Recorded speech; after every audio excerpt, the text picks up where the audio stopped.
So, you just got back from Chicago. I was wondering, what is the biggest accomplishment you felt like the band reached while they were there? The biggest accomplishment while we were in Chicago, I'd have to say, was our song hit #1 in the charts. What charts?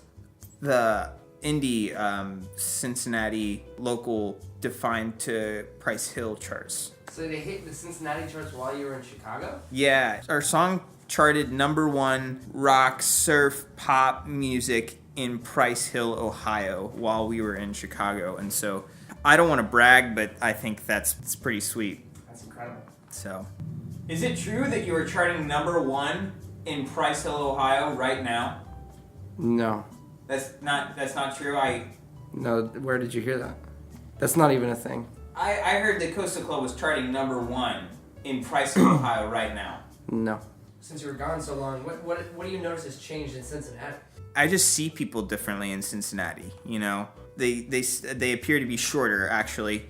A lot of people will tell you, you might think you're a rock star, but you can't let that go to your head. And, you know, I say, let it go there, you know. I like to think about music as a sport, like it's like a sport game, you know. There's a winner and there's a loser, and we're gonna win. You know, I think everybody can pretty confidently say listening to us play music is a emotional high like they have never experienced. So what's next for Coastal Club? Working on the silent rave. That's kind of Alex's project. It's kind of a passion project of his. He's wanted to do a silent rave since he lost his hearing.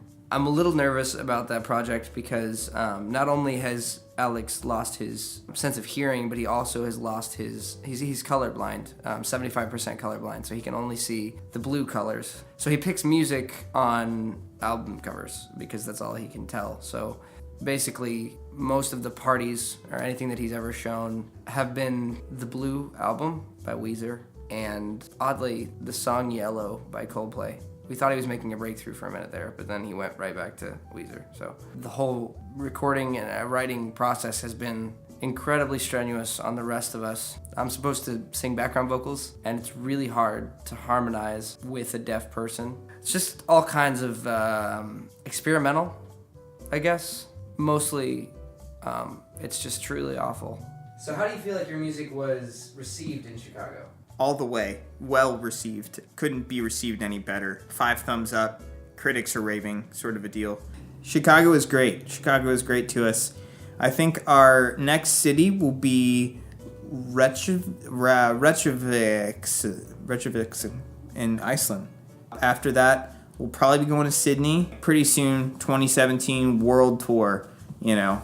So are there any sponsor shout-outs or anything that you want to make to thank for this tour? Shout out to our girl Carly from that Airbnb. She hooked us up. She had a Nintendo 64. We played a little the Japanese version of Mario Kart.